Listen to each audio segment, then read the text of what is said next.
David Foster had produced some of the most technically perfect records in the history of popular music. He had worked with Celine Dion, Barbra Streisand, Michael Bublé, and more Grammy winners than most people could name from memory. He was the kind of man who could hear a single flat note in a 40-piece orchestral arrangement and stop everything. Not because he was being difficult, but because he genuinely could not tolerate anything less than the absolute best. His standard was not high, his standard was unreachable, and he knew it. He had been chasing that unreachable standard for his entire career, and the pursuit had made him both impossible to work with and absolutely indispensable. That was precisely what made him the most sought-after producer in the world. So when he sat down inside Conway Recording Studios in Los Angeles in the fall of 1991 and pushed the sheet music across the table toward a 28-year-old Whitney Houston, nobody in that room expected what was about to happen. Not Foster's engineering team, not the session musicians warming up in the live room, and certainly not Foster himself. If this story moved something in you, subscribe and hit that bell, because we tell these kinds of stories every single week. The song sitting on that table was called I Have Nothing. It had been written by David Foster and Linda Thompson specifically for the soundtrack of a film called The Bodyguard, a movie that was still in production and had not yet been seen by anyone outside of a very small circle of Hollywood insiders.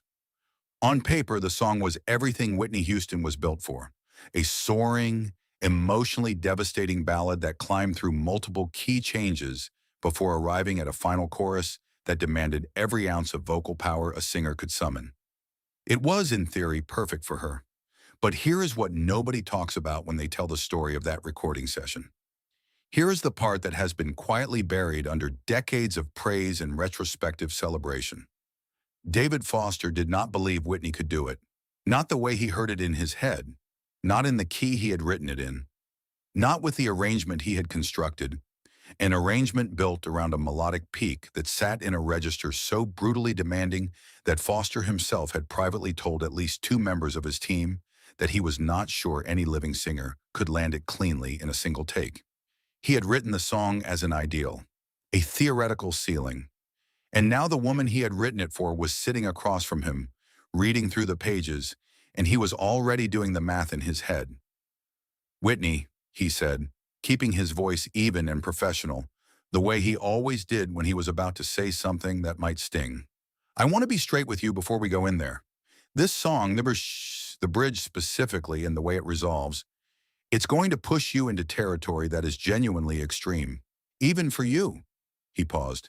"I've been thinking about it, and I want to discuss whether we should bring the key down. Just slightly, enough to give you room to breathe at the top without risking the whole take." The room went quiet in that particular way that rooms go quiet when someone important has just said something that everyone else is afraid to respond to. Whitney looked at the sheet music for a long moment. Then she looked up at Foster. "I hear you," she said. And then she said nothing else. But what nobody in that room knew, what even Foster did not fully understand yet, was the weight that Whitney Houston was carrying into that studio that day. Because this was not simply a recording session. This was not just another soundtrack contribution. For Whitney, I Have Nothing had become something deeply personal in ways that had nothing to do with the film it was written for. The years between 1988 and 1991 had been quietly brutal for her. The pressure that had followed her debut album, the kind of pressure that comes when your first record sells 15 million copies and the entire industry suddenly treats you not as a human being, but as a commercial property to be managed and maximized, had begun to take a toll that she rarely spoke about publicly. There were whispered arguments with label executives about creative direction. There were tensions with her mother, Cissy Houston, whose gospel roots had always been the deepest foundation of Whitney's voice, and who had begun to worry that the pop machine was slowly sanding away the raw spiritual core that made her daughter's singing unlike anything else on the planet. There were questions about who Whitney Houston was when the cameras stopped rolling and the stage lights went dark. I Have Nothing was, in the most literal sense, about all of that. It was a song about refusing to give up the essential self, about standing at the edge of loss and deciding that you would rather have nothing at all than surrender what made you real.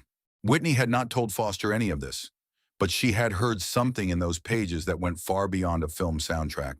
She had heard herself, and yet Foster was telling her to lower the key, to make it smaller, to be practical. The session began. The first run-through was a rough sketch. Whitney finding her footing, the band establishing the tempo and dynamics, Foster at the console making notes and adjustments with the focused calm of a surgeon. She was good. She was more than good. But Foster was watching the needle, and when the song climbed toward its upper reaches, he could see, or thought he could see, a slight hesitation, a careful management of reserves. After the first full pass, he pressed the talkback button and leaned into the microphone. "Whitney, that was beautiful, genuinely. But I want you to hear something." He pulled up a section of the playback, the bridge exactly where he had predicted the difficulty would live. "You're holding back right there. You hear it? You're protecting yourself. And I understand why.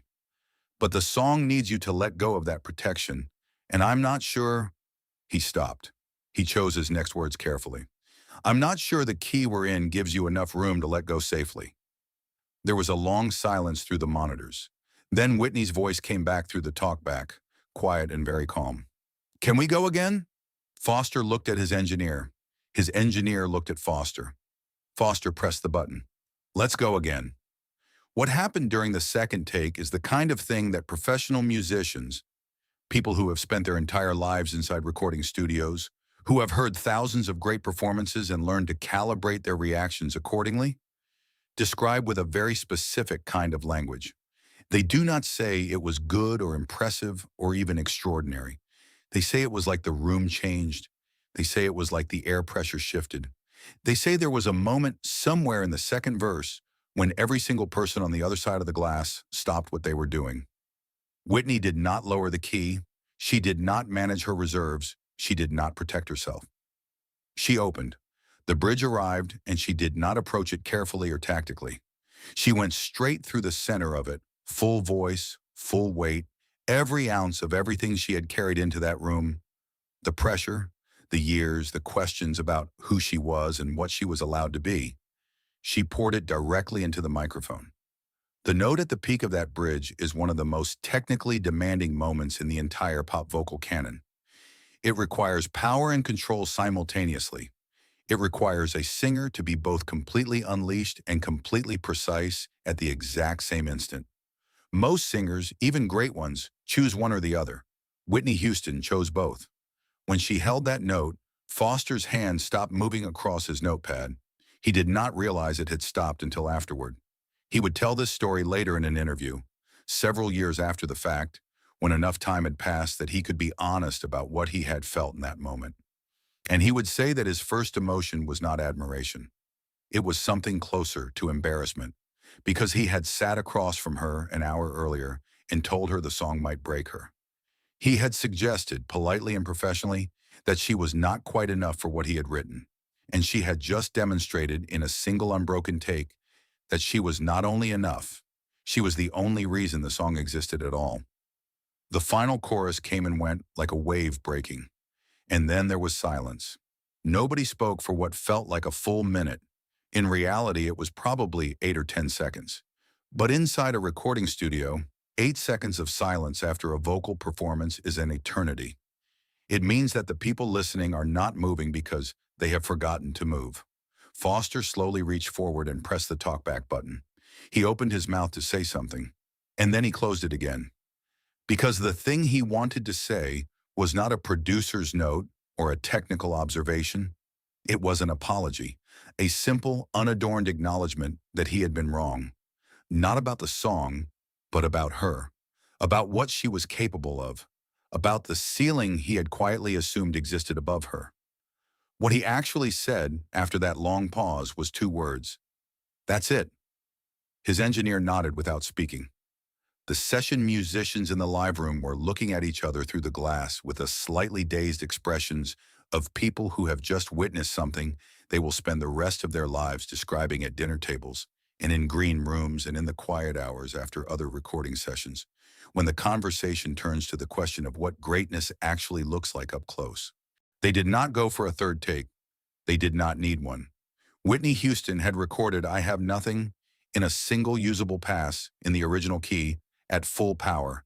And she had done it without a safety net because she had decided somewhere in the silence between Foster's suggestion and her own quiet refusal that the song deserved everything she had and not a single note less. I Have Nothing was released as part of the Bodyguard soundtrack in 1992. The album became one of the best-selling soundtracks in recorded history. The song was nominated for the Academy Award for Best Original Song. When it was performed live, audiences in arenas that held 40 and 50,000 people went absolutely still during that bridge. The same bridge Foster had quietly suggested might be too much. And that stillness was not the stunned silence of people watching someone struggle. It was the held breath of people watching someone fly. David Foster, in that same interview years later, said something that has stayed with everyone who heard it. He said that in all his years of producing, all the great voices he had worked with, all the perfect takes he had chased across thousands of hours in recording studios, the moment Whitney Houston sang the second take of I Have Nothing remained the single most humbling experience of his professional life. Not because she had proved him wrong, but because she had proved that the ceiling he was so certain existed simply did not. That he had been measuring something that had no measurable limit. She didn't argue with me, he said. She didn't get defensive. She just sang, and the singing said everything that needed to be said. Whitney Houston walked into that studio on a fall afternoon in 1991 carrying the weight of years of expectation, of industry pressure, of quiet doubts planted by the people who were supposed to believe in her most. She walked out having recorded one of the defining vocal performances of the 20th century. She did it in a key that everyone in the room had questioned. She did it in a single take. She did it by refusing to make herself smaller than she was. The producer who had suggested the song might break her spent the rest of his career telling the story of the day she taught him what a voice could actually do. Have you ever felt the crushing weight of everyone's expectations, only to silence them with your true gift? Tell us your story in the comments below.